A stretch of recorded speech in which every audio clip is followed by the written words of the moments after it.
Hello everyone, myself Anshu Pratap Singh, faculty of agriculture, Shri Krishna university Chhatarpur Madhya Pradesh. आज हम बात करेंगे आपसे प्लांट पैथोलॉजी सब्जेक्ट के पैडी के डिजीज़ के बारे में। ये 5th सेम के बच्चों के लिए बहुत अच्छा वीडियो है। जो पैडी उनके क्रॉप सिलेबस में दिया हुआ है, पैडी के कुछ मुख्य रोग हैं जिसमें से एक है खैरा डिजीज़। तो इसके बारे में आज मैं आपको थोड़ा सा बताऊँगा।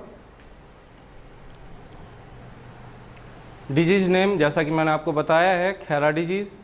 इसको राइस के ऊपर देखा जाता है, यानी कि धान के पौधों के ऊपर ये डिजीज़ उत्पन्न होती है। कॉजल एजेंट जो है इसका, ये ना ही माइक्रो ऑर्गेनिज्म है, यानी कि सूक्ष्मजीव नहीं है, जैसे कि फंगस, बैक्टीरिया, वायरस। इनके द्वारा भी पैडी के ऊपर कुछ डिजीज़ें उत्पन्न होती हैं, लेकिन ये उनसे रिलेटेड नहीं है। ये जो न्यूट्रिएंट्स होते हैं, जिनको पोषक तत्व कहा जाता है, उसकी कमी से ये रोग होता है, जिसमें से कुछ न्यूट्रिएंट्स बहुत ही ज़्यादा आवश्यक होते हैं, जैसे कि जिंक। तो ये जिंक की डिफिशियंसी से डिजीज़ धान के पौधे के ऊपर आती है, और जब इसकी कमी हो जाती है तो ये रोग उत्पन्न होता है, जिसके कुछ सिम्टम्स होते हैं। तो उस सिम्टम्स को देख करके हम इसको आइडेंटिफाई करते हैं और इसको नाम दिया गया है खैरा रोग।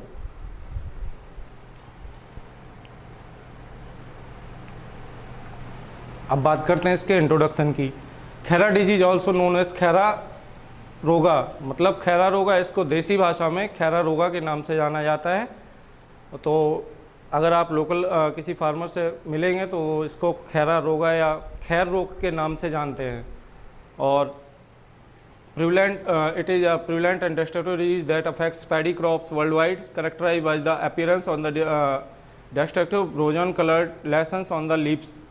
मतलब ये रोग आपको धान उगाने वाले सभी क्षेत्रों में, यानी कि इंडिया में और इंडिया के बाहर भी, विश्व में सभी जगह जहाँ पर धान की खेती की जाती है, यानी पैडी की खेती की जाती है, उन स्थानों पर यह रोग नॉर्मली आपको देखने को मिल जाएगा।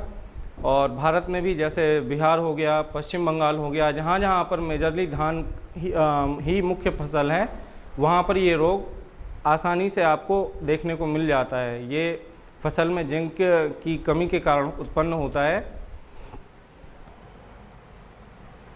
जैसे कि इसके लक्षण जो होते हैं, जैसे हम अगर फील्ड पे जाते हैं और वहाँ धान की फसल लगी हुई है, तो हम इसको कैसे आइडेंटिफाई करेंगे कि ये रोग ब्लास्ट, ये डिजीज़ जो है ये ब्लास्ट है या फिर ब्राउन स्पॉट है या खैरा डिजीज़ है। तो इसके जो सिम्टम्स हैं, सिम्टम्स के ही आधार पर हम ये निश्चित करते हैं कि ये प्लांट जो है जिंक डिफिशियंसी यानी खैरा रोग से संक्रमित है।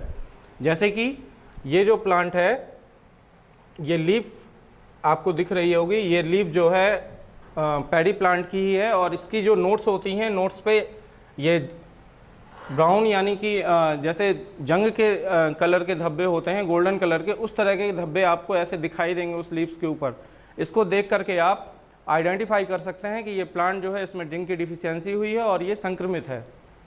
तो ये लेसन्स हैं, इस तरीके लेसन्स आपको लीफ के ऊपर देखने को मिलते हैं। इसके बाद इसकी बात करते हैं सिम्टम्स के बारे में। सिम्टम्स यानी इसके लक्षण के बारे में, इस रोग के लक्षण क्या हैं। तो when affected the disease light yellow spots appear on the leaves, मतलब जब ये रोग पौधे के ऊपर आता है तो सबसे प्रारंभिक लक्षण जो इसके होते हैं, प्रारंभिक स्टेज यानी प्राइमरी स्टेज में इसके पीले कलर के धब्बे पत्ती के ऊपर देखने को मिलते हैं। उसके बाद after some time the size and colour of the spots changing, तो धीमे धीमे जैसे ही कुछ टाइम बीतता है तो जो येलो कलर के धब्बे होते हैं उनका साइज़ और उनका शेप, यानी कि उनका आकार तथा उनकी माप जो होती है वो बढ़ने लगती है कुछ ही समय बाद। इसके बाद the spots become dark brown as the disease progress, जैसे जैसे दिन बीतते जाते हैं और समय बीतता जाता है क्रॉप्स को, और क्रॉप्स के प्लांट बड़े होते जाते हैं, तो वो साइज़, शेप और उनके कलर जो होते हैं वो चेंज होते चले जाते हैं और वो आकार में बढ़ते हैं। कलर उनका जो है वो येलो से, लाइट येलो से ब्राउन होने लगता है। इसके बाद the colour of the roots affected by the disease also start turning brown, वो और इसके पौधे की जो जड़ें होती हैं वो भी ब्राउन कलर की होने लगती हैं। जो भी प्लांट इससे अफेक्टेड होते हैं तो उनकी रूट्स में भी उनका कलर जो है वो धीमे धीमे बदलने लगता है और ब्राउन कलर की हो जाती हैं। Inhibits and growth of plants, there is a direct reduction in yield। तो इस रोग से संक्रमित जो पौधे होते हैं उनकी जो रूट्स होती हैं और उसकी जो प्लांट्स की जो लीफ होती हैं वहाँ पर इसके सिम्टम्स मेजरली दिखाई देते हैं।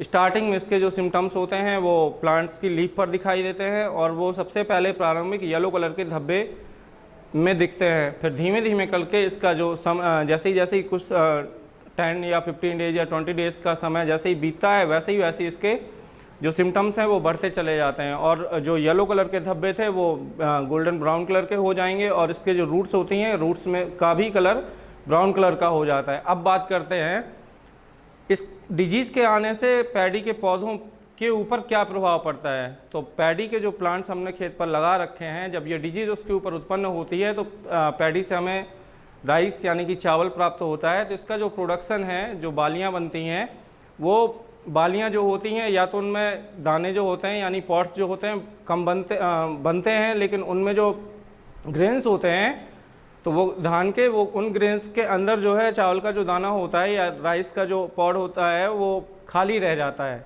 या कुछ मात्रा में बन भी जाता है तो उसकी जो गुणवत्ता या क्वालिटी होती है वो घट जाती है। तो मार्केट में जब फार्मर इसको सेल करने के लिए जाता है हार्वेस्टिंग के बाद तो उसको उसका एक्चुअल प्राइस जो मिलना चाहिए, जो उसने मेहनत की है अपने फार्म पर, इसको लगाया है, ट्रांसप्लांट किया है, ट्रांसप्लांट करने के बाद उसमें 2-3 प्रकार की दवाइयाँ यूज की हैं, उसके बाद भी जब उसको ये कंडीशन दिखाई देती है और मार्केट में वो जब सेल करने के लिए जाता है तो उससे असंतुष्ट हो जाता है, यानी कि उसे जो वैल्यू उसको मिलनी चाहिए तो वो प्राप्त नहीं हो पाती। अब बात करते हैं इस डिजीज़ को अगर हमें रोकना है या कंट्रोल करना है तो वो हम कैसे कर सकते हैं।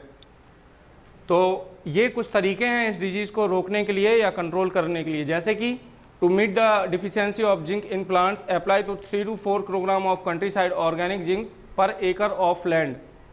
यानी कि जो भी प्लांट हमें संक्रमित या इन्फेक्टेड दिखाई दे रहे हैं फील्ड के ऊपर, उनको आइडेंटिफाई करके जो सिम्टम्स मैंने आपको या लक्षण जो आपको बताए हुए हैं उनके आधार पर उन पौधों के ऊपर या उस जो अपना फार्म है जहाँ पर पैडी अपन ने लगा रखी है उसमें से जो भी पौधे अपन को संक्रमित दिखाई दे रहे हैं उनके ऊपर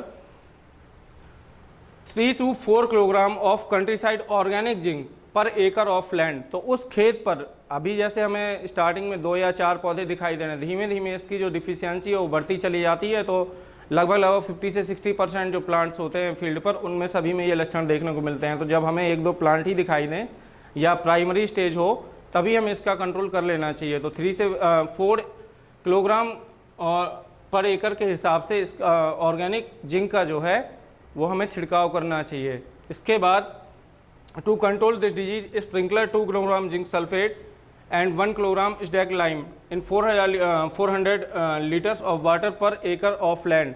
तो 400 लीटर पानी में 1 किलोग्राम स्लैग लाइम और जिंक सल्फेट 2 किलोग्राम, इसको मिक्स करके उसका स्प्रे करके भी हम इसको कंट्रोल कर सकते हैं और अपनी क्रॉप जो है उसको बचा सकते हैं इन्फेक्टेड होने से। इसके बाद slaked lime is not available 2% urea can be used. अगर सेग्ड लाइम नहीं है तो हम इसको यूरिया के थ्रू भी यूज कर सकते हैं। यूरिया 2% यूरिया का इसमें उपयोग करके और इस डिजीज़ के लिए हम इसको कंट्रोल करने के लिए उपयोग में ला सकते हैं। Thank you.